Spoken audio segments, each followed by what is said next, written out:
Yun mga sir, bali ito may pinadala ulit sa akin ngayon na ano, galing Bulacan pa to. Panel gauge ng Honda CR-V. Year model ba to? Nalimutan ko anong year model to. Basta mga 90s to eh. Yan. Ang problema nito mga sir, ano, speedometer. Hindi daw nagana, sabi ng may-ari. Buksan natin to para makita natin yung loob.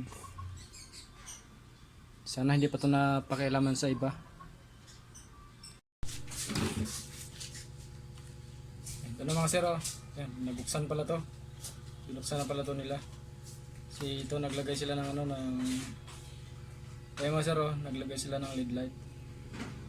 Yan, hindi ko alam kung yung may-ari ngayon ang nagpalagay nito o yun sa dati pang may-ari. Wala eh. Nilagyan ng LED, sobrang liwanag nito. Ito.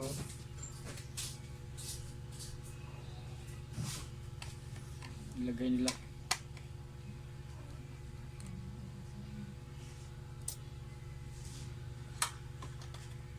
Tanggalin natin itong speedometer mga sir. Yan, testing muna natin to mga sir para ano. Yun. Yan, ayaw talaga mga sir. Nilagyan ko ng supply, ayaw talaga.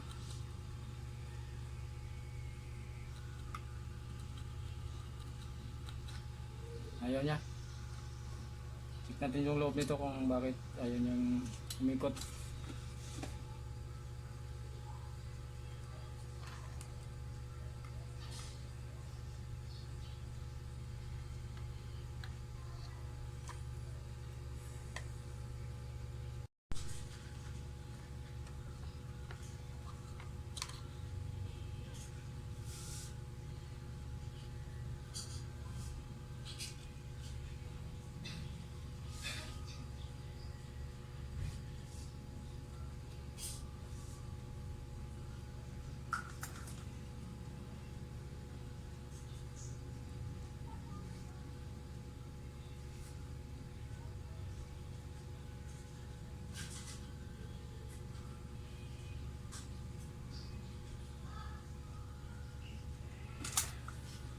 Yung mga sir, bali ito lang, meron lang akong papalitang pisa nito tapos may mga loose contact lang siya.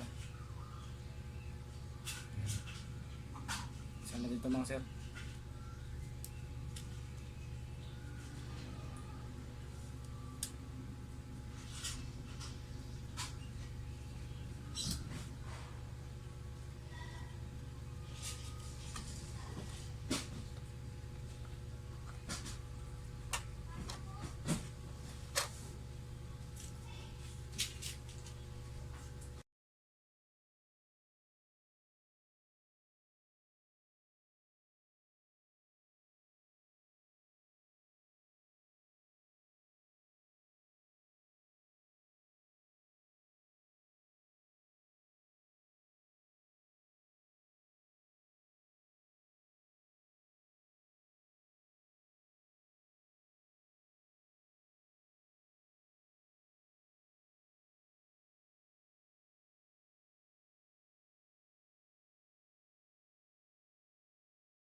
Sir, i-assemble na natin tong ano, speedometer para mapapick up na ulit ng mayari.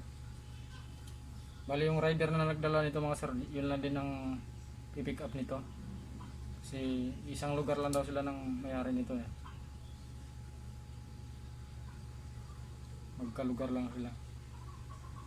Sa Bulacan mga sir, yung ano, Bulacan ba ito nang galing?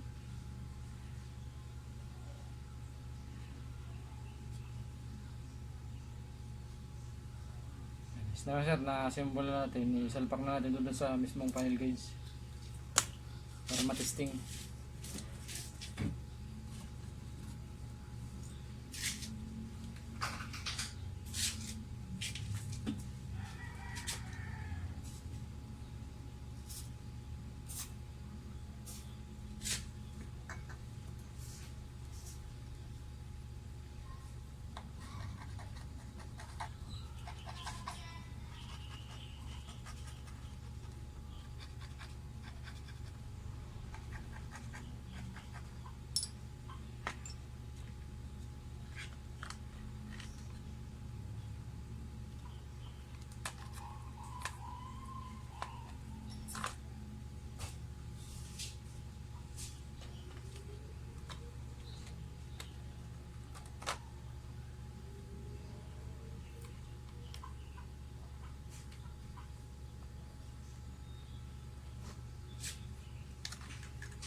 Yan, masarap. Testing na natin to.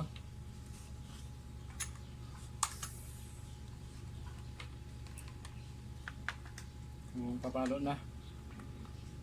Kanina mga sir, hindi siya pumalo. Ngayon, testing natin.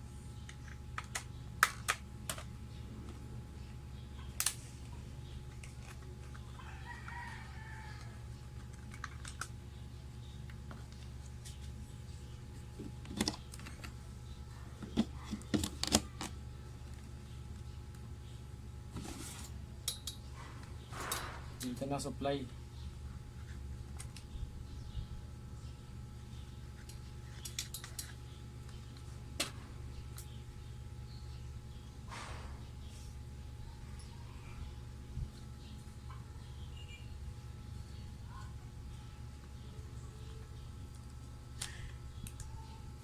Sir, tingnan nyo yung ano, yung ito, speedometer, tingnan nyo kung ano ito, kapalo. Yan.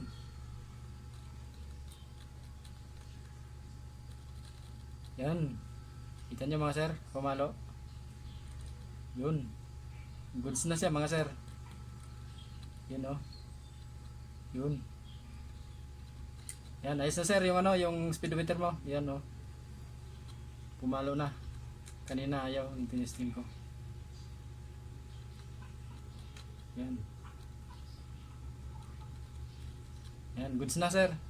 Yung speedometer mo, pwede mo na ito pick up ulit sa rider.